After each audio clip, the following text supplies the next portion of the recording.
The next section we're going to take a look at is bodies of regulation and standards, as well as compliance testing.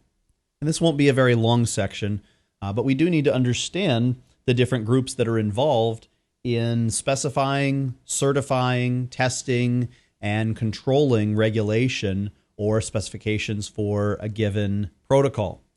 So first of all, let's take a look at the IEEE, the Institute of Electrical and Electronic Engineers.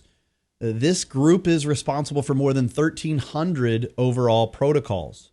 802.11 alone is a family of over 30 currently 30 sub-protocols, but obviously ever expanding. So the IEEE defines the worldwide global standards. You could even think of the I as International Institute.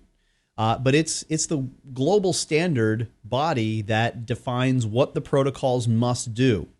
So this is where, not sure if this made this into the recording or not, so I'll go ahead and just tack this back on in case it didn't. I believe one of the questions was, in between one of the breaks, was,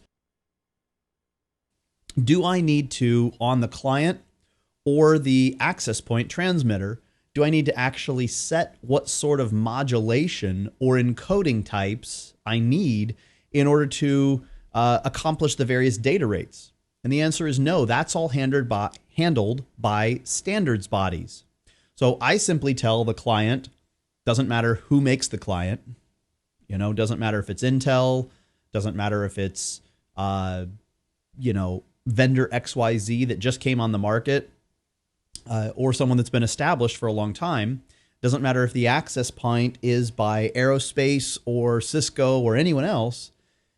The fact is, if they comply, if they state, and hopefully, they actually do, but if they state that they have a 802.11n, let's just use that as an example, 802.11n standard in their radio transmitter / receiver, then they must comply with these regulations, these standards that have been set by the IEEE for the 802.11n protocol, and therefore, given any data rate, there is only one possible modulation and encoding technique used for each given data rate.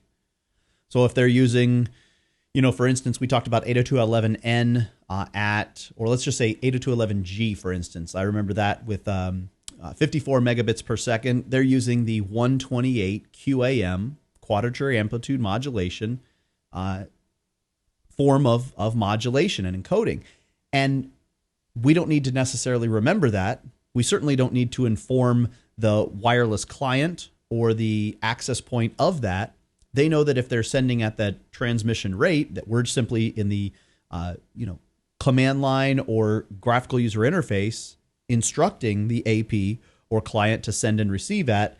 IEEE has stated, they have specified that you must be using a certain type of encoding and modulation and, frequency usage. So it's already there. Now there might be multiple frequencies that we can use. I might be able to do that data rate at 2.4 gigahertz or 5 gigahertz. So that might be something that I choose, but I don't have to tell the electrical signal how to be sent out. Okay, that's what the standards body is there for. Now, on the other hand, there is something called the Wi-Fi Alliance. Okay, this is not a standards body.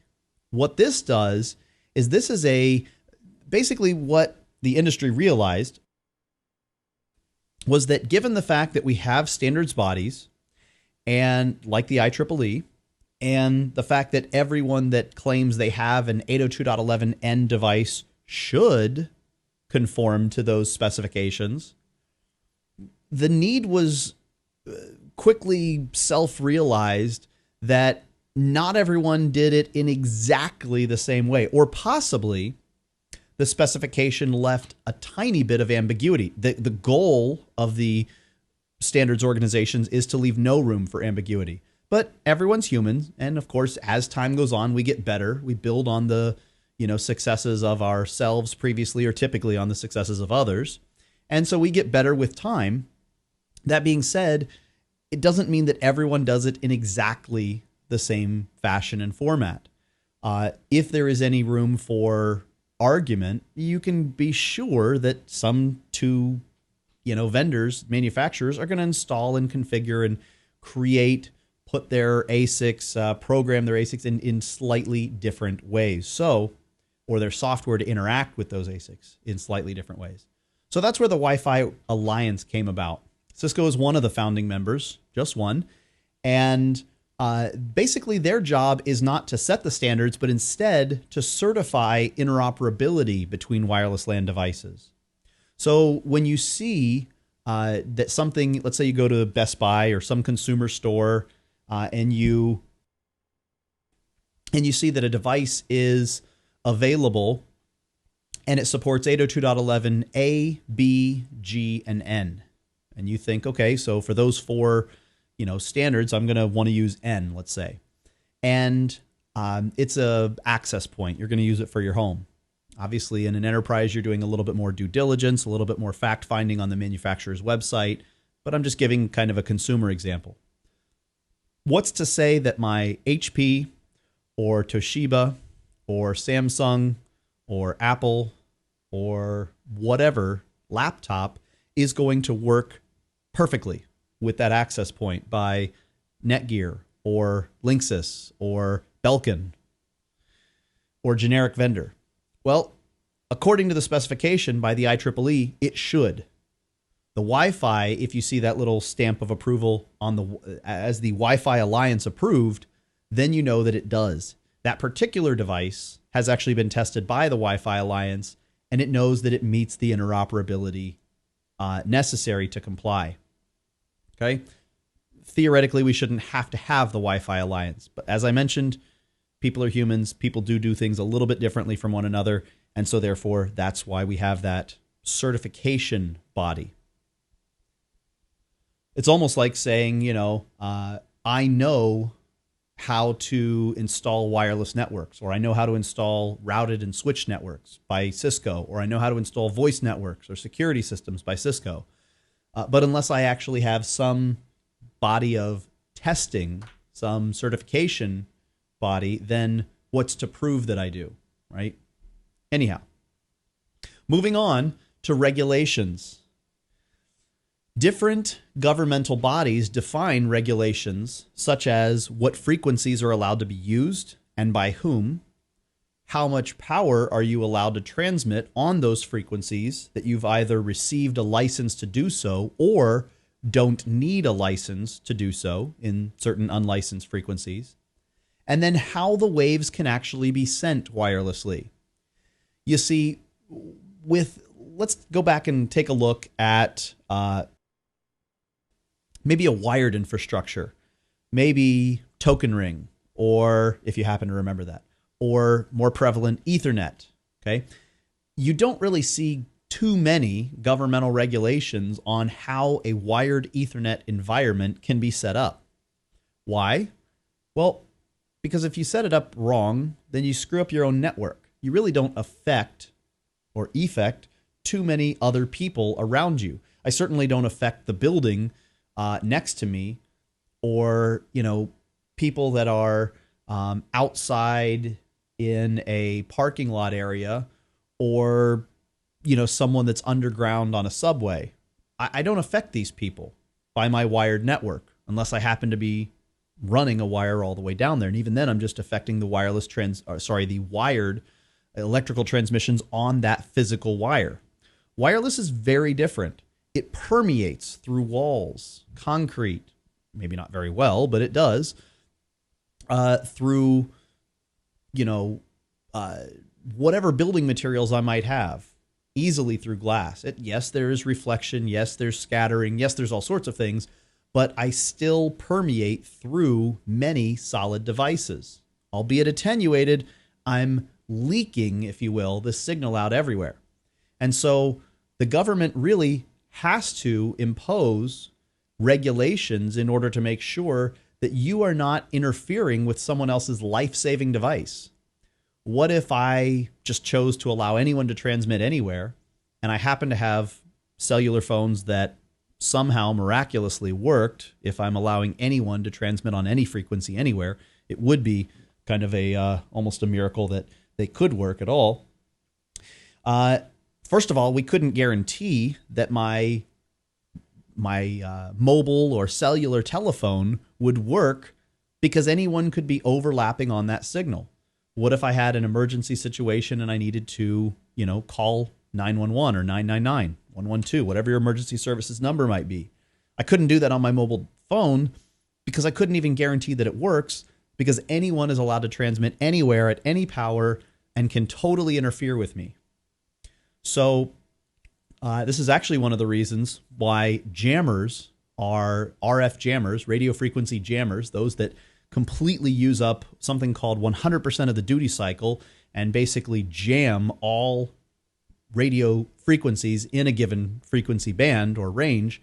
They're completely illegal in the United States, and they're illegal in many other parts of the world as well, because they could completely eliminate the ability for someone to use a life-saving device like a mobile phone or something like that. At any rate, we have to regulate things such as frequencies that can be used, power to those frequencies that are allowed to be used, how the waves are modulated and encoded. And so we have these bodies. So in the US, we have the Federal Communications Commission, the FCC. In Europe, we have ETSI. Okay. In Japan, we have the TELEC organization. And each country defines its own rules about these various aspects, as I mentioned. Okay, so FCC Part 15 requires that antennas must use a unique or proprietary connector. I already mentioned that. Cisco uses RPTNC. Sometimes it'll use Type N for outdoor mesh points, like I said, or outdoor bridging. Antennas that are legal in one country, like the US, might exceed other countries' regulations. So just because the antenna happens to be polarized the way you want, or more importantly, has the gain that you want, and the parabolic or directional or omnidirectional or whatever E-plane pattern that you want for radiation, and it works on the same frequency that I can use as a standard in multiple countries, it might have too much gain and either need to be attenuated or simply sometimes not allowed to be used at all, no matter how much attenuation, just because certain countries will say you can't have, an antenna that has more than this dBi. So it's very important to check local country regulation before installing something. This actually isn't completely unique to wireless in any way. Voice has some of the same restrictions. I've deployed voice networks in countries where you cannot bridge a voice over IP call to a landline call if it's going outside the country. Okay, anywhere in the Middle East, you couldn't do that, or in India, you're not allowed to do that because the country wants their share of the revenue from those providers.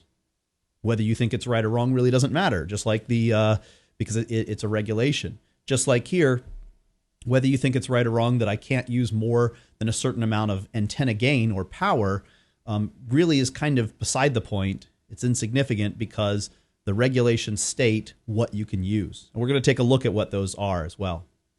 One of the FCC regulations, as I mentioned before, is that devices must accept interference from other licensed devices. However, they may not cause interference with other licensed devices. Might have to read that one a couple times to fully understand it. It seems contradictory to begin with, but it's really not. Now, the idea is that other licensed devices will not be causing interference with you, okay? And in fact, their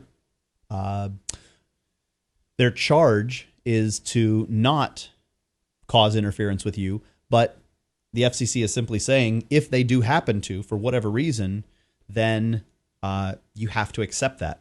Okay, you can't really block that. In other words, you can't use jammers or things like that.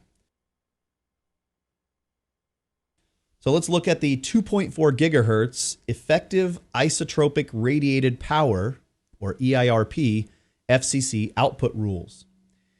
They're a little bit different whether I'm doing point-to-point or point-to-multipoint. So if I'm doing point-to-multipoint, I can have a maximum of 36 dBm. Now remember, if I have dBm in terms of how much power I'm sending, and remember we know the calculation, we need to know the calculation for milliwatt to dBm or dBm to milliwatt. But if I know how much power I'm sending, how many milliwatts, I can determine how many dBm that AP is sending out. And then I can add on the antenna gain in dBi, and I will come out with a net dBm because they're using the same logarithmic scale. So 30 dBm is the maximum transmitter power, with 6 dBi as the max antenna gain. You might say, well, wait a minute, that eliminates half of the antennas that are there on Cisco's website. However, this allows for a trade-off of a 1-to-1 ratio between max power reduction and max gain increase. So in other words, if I decrease the transmitter power by 1 dBm, I can increase the antenna gain by 1 dBi. Whatever I do for a point to multipoint, so most of your access points are point to multipoint. You have multiple clients, you have one access point serving those clients. Even if you have multiple access points, each one is a point to multipoint device. So if I have a point to multipoint device, the net is that I cannot have more than 36 dBm. Let's just figure out how many milliwatts that is if we wanted to do the math on that. Let's go back and look at our RF math. I'm just going to pull this up for your reference. So if we remember, if I know how many dBm, or at least how many dB in reference to milliwatt that I have, then I can figure for milliwatts. So in the case that I have 36 dBm, I need to divide that by 10 to get 3.6, and then raise 10 to the 3.6th power. So let's just bring up our calculator. And let's raise 10 to the power of 3.6. Okay, actually, let's just say 36 divided by 10, just to show you where I got that 3.6 again. Okay, so then 10 raised to the power of 3.6 gives me, that's a whole lot of milliwatts. Okay, is that right? There you go. So that's obviously a lot of power that's there. Remember, every 10 dB, remember 10 dB was 10 dB was 10 milliwatts, right? So 20 dB is 10 times the power. That's 100 milliwatts. Okay, every time we increase by, let me just pull this back up here. Every time we increase by 10 dB, we 10 times the power. So 30 dB, and every time we raise by 3 dB, we double the power. So to 30 dB, let me just pull up my FCC regulation again. If I have 10 dB, I have 10 milliwatt. If I have 30 dB, I have 1,000 milliwatts. Okay? And then if I have 6, that's doubled twice. So that's where we get that number from. So a lot of power is what that is. It's a whole lot of power. And because I can only have a 6 dBi antenna, if I decrease my transmitter power by 10 dBm to 20 dBm, I can increase my antenna on a ratio of 1-to-1 by 10 dBi. So I could have a 16 dBi antenna with 20 dBm of power. Okay, we're still equaling 36 dBm EIRP, or effective isotropic radiated power. With point-to-point, I can have more power. Why? Well, it looks like the same. 36 dBm, 30 dBm at maximum transmit power with 6 dBi max gain. However, I get a trade-off of 3-to-1. So if I decrease the transmit power by 1, I can increase the antenna gain by 3. This is where you can see how I could get that 28 dBi parabolic dish, right? So if I had to, pardon the bump of the mic there, let's just bring up our calculator. If I had to take a let's say we had that 28 dBi parabolic dish, and I have to, let's say 6 was my allowance, so the difference is 22. So if the difference is 22, and I'm allowed to have, I have to take my 30 dBm max transmitter power, right? And I have to decrease that at a ratio of 3 to 1, then we need to divide 22, the difference, by 3, and I need to decrease my transmitter power by 7.3. Let's just go ahead and round it up to 8. Okay, so I had 30 max dBm minus 8. We want to stay under the regulation. So I've got 22 dBm plus 28 dBi. I've got 50 dBm of power. 50 dBm of power. Okay, so remember, every 10 times is, every 10 dB is 10 times the power. So if we started out at 10 milliwatts, right? 1 dB is 1 milliwatt, 10 dBm is 10 milliwatts, 20 dB is 100 milliwatts, 30 is 1,000. So what is 10 to the 5th? That's 100,000 milliwatts of power. That's a lot of power to be able to send across, whoops, I didn't shut, a lot of power to be able to send across a point-to-point link, far more than I'm allowed to do with a point-to-multipoint. The idea being a point-to-multipoint typically uses a patch, or much more typically uses an omnidirectional antenna. If we have 100,000 milliwatts of power, okay, which by the way, since a milliwatt is 1,000th, then what's 100,000 milliwatts? 100 watts, right? It's a lot of power. More power than it takes for you to climb stairs. It's, a lot of energy there. If we have that radiating in every direction, that could be a problem. We're going to affect a whole lot of people. But on a point-to-point link, we have a highly directional signal. The chances of us interfering with too many other people, we're going to interfere with some signals. Guaranteed. Something is going to get, specifically the unlicensed 2.4 or 5 gigahertz band is going to get interfered with in some way. Okay? That's unavoidable. If someone happens to be shooting across our path, But the idea that we are likely to interfere with a whole bunch of people at once is very low, especially because these antennas, and you can almost visualize or conceptualize these not imaginary, but invisible wireless streams going, they're typically at the top of buildings, right? And highly directional. So they're typically not down where the consumer walks to his or her car, witnesses, somebody with a, having a flat tire or worse, a heart attack, and tries to call 911. But also the fact that as we talked about with the regulation bodies, they're not on even remotely close to the same frequencies. Okay. Or even somebody that's walking down to their car trying to use wireless out in the parking lot where we've provided mesh coverage. Maybe it's not a parking lot. Maybe it's a university campus. So we've provided mesh coverage, that highly directional signal on the top of a building for point-to-point link between two different universities that are, 3 miles apart from each other, isn't going to be affected in nearly the same way as that high of a transmitter output with an omnidirectional antenna.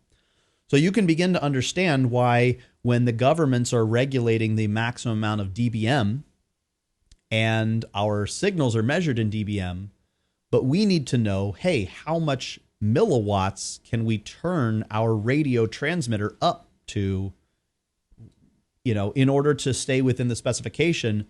That's where that RF math becomes important to know.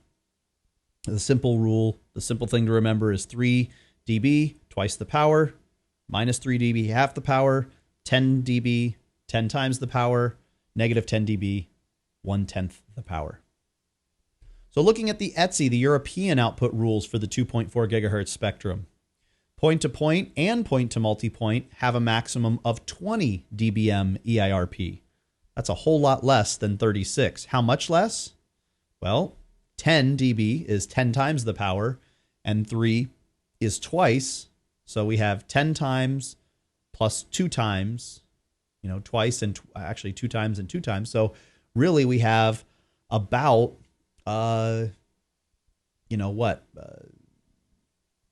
just doing the math here real quick in my head. Well, here, we'll just pull up the calculator versus me accidentally getting it wrong. 16 dBm. Let's just say the difference between 20 dBm.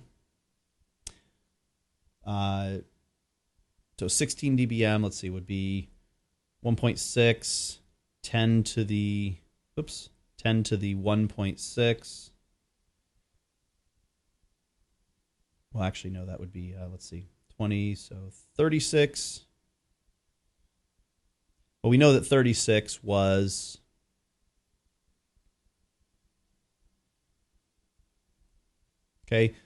just about 4,000 milliwatts, and 20 dBm, or 10 raised to the second, because we take 20 divided by 2, is going to be about 100 milliwatts. Yeah. So there is a whole lot less, on an order of magnitude less power available. And the maximum transmit power is 17 dBm with a 3 dBi antenna gain. And then we have that one-to-one trade-off that we were used to in point-to-multipoint in the US. Same thing goes in Europe for multipoint or point-to-point. There's a whole lot less power available. Let's take a look at the wireless spectrum again. Let's revisit it and take a look at different bands. So to begin with, the 2.4 gigahertz spectrum falls within something called the ISM, the Industrial, Scientific, and Medical Frequency Spectrum, or frequency band. Also, a portion of the 5 gigahertz does, specifically the 5.725 up to the 5.875 gigahertz band. That falls into something called, we could refer to it as Uni 3. Also, it overlaps with the ISM, the Industrial, Scientific, and Medical. So these two frequency bands are referred to as ISM, or Industrial, Scientific, and Medical. Uni, or the Unlicensed National Information Infrastructure, has 3 separate bands. Well, really, you could say that there's 4. We have Uni 1, and I've got a pictorial of this next.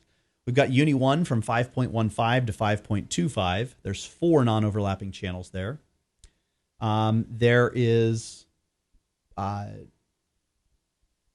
have the 5.25 to 5.35. I'm sorry, 4 total channels there in each, not non-overlapping. We've got the Uni 2 extension, or what's also known as Uni Worldwide, more commonly referred to as Uni Worldwide. I think Cisco refers to it more commonly as Uni 2 extended. 5.47 to 5.725. There's 11 channels there. And then there is Uni 3, 5.725 to 5.875. This is also the same as the ISM. So here's a graphic of it. Okay, so we've got the Uni 1 band, and we've got different power requirements for EIRP that's allowed. So we've got the transmitter power, and then we've got the overall radiated EIRP, okay? Effective isotropic radiated power. And we've got these different power specifications for the different channels, for the Uni 1, the Uni 2, the worldwide or extended, or where we've got a maximum of 30 dBm. And then we've got the 5 channels in the upper. ISM actually calls for 5. The Uni 3 calls for 4. And we can see what these channels are labeled. So remember, the frequency is something that, instead of remembering this whole slew of 2.432, 2.437, etc., it's just easier for most humans in most, lines of work to remember these channel numbers. So that's where the IEEE came up with these, basically, or really the regulating bodies came up with these FCC in the US came up with these basic channel identifiers. Okay. So we've got these 4 channels that are 20 megahertz apart from each other, 36, 40. So I guess they are non-overlapping.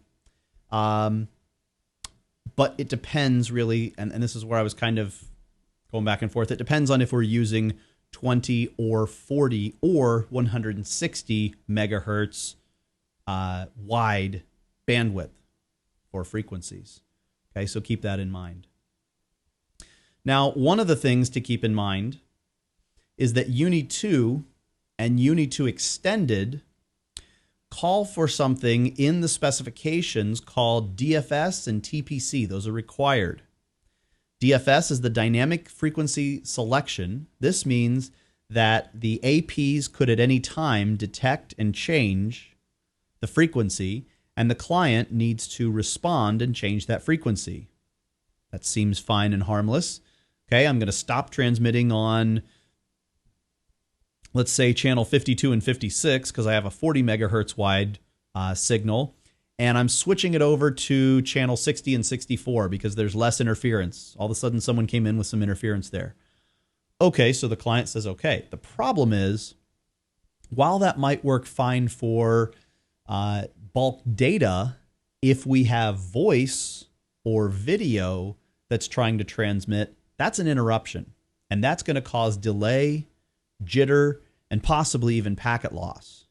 Not a lot, but enough to make a choppy voice or a choppy video possibly unintelligible voice or video for a small portion of time. Also, TPC.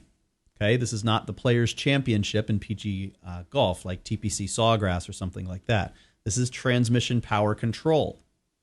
So transmission power control means that the AP can dynamically at any time and needs to be able to scale back the power, inform the client, send less power now, do it. You know, there's interference, we're causing interference, whatever, we need to scale back the power. So because of this, this is where the Uni 2 and Uni 2 Extended or Uni Worldwide bands can become unreliable for voice and video deployments. So when it comes to voice and video, if we're using the 5 gigahertz range, which is actually recommended because of how little interference it currently has and how many possible interference mechanisms there are with the 2.4 gigahertz range, not only other wireless 802.11 wireless devices, but also non-802.11 wireless devices that we'll talk about, like Bluetooth and microwaves, cooking microwaves.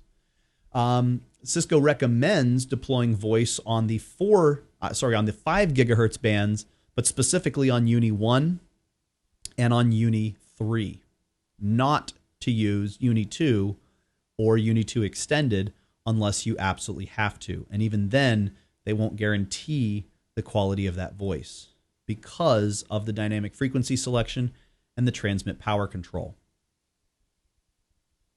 And just looking at a brief history of the standards again, we went over some of this to begin with. It's about time now that we're going to reinforce this, and you should begin kind of committing this to memory. We're also going to talk about a few other 802.11 specifications that don't specify things like data rate and modulation and encoding, but instead go into things like QoS.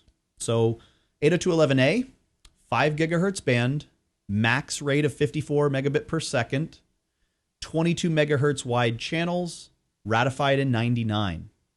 802.11b ratified at the same time, different band, 2.4 gigahertz only, max data rate of 11 megabit per second, 22 megahertz wide channels.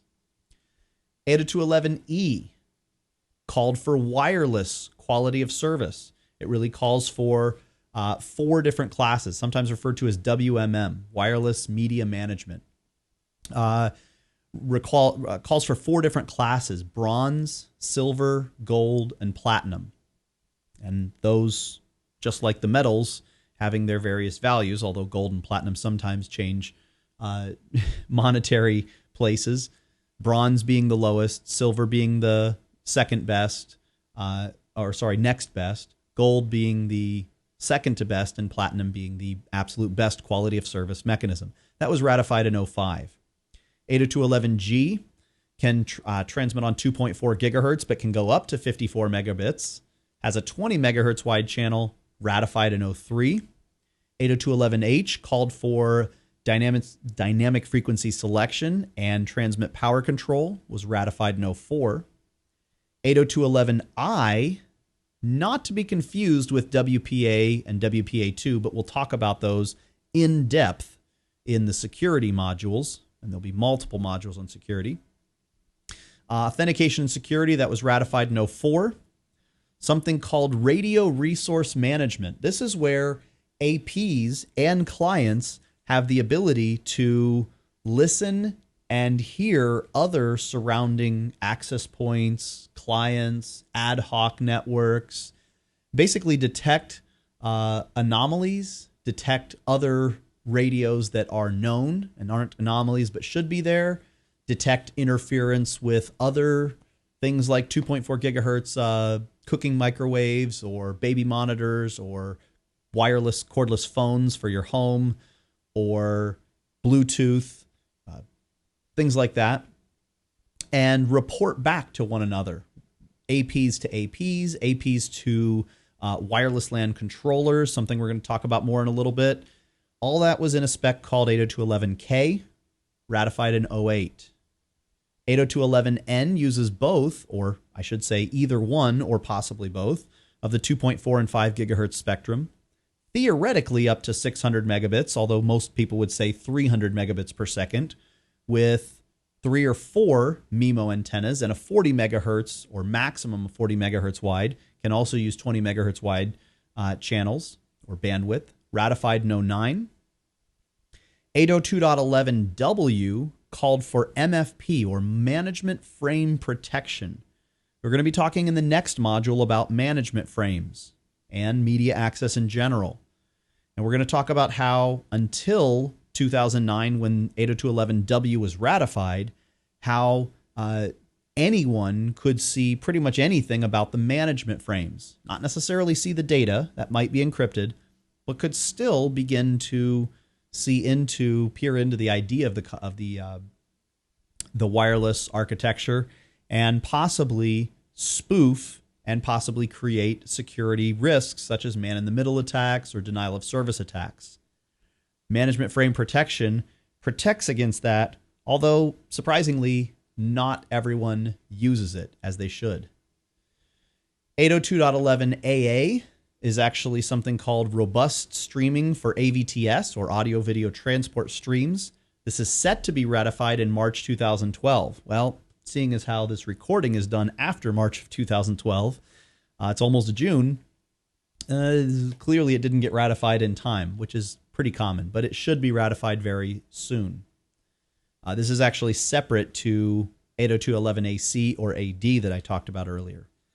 802.11ac uses the 5 gigahertz band, has a theoretical maximum of 7 or 6.93 gigabits per second with 8 spatially multiplexed MIMO, multiple input, multiple output antennas, up to 160 megahertz wide channel. It's set for December of this year. It will probably be ratified later in 2013.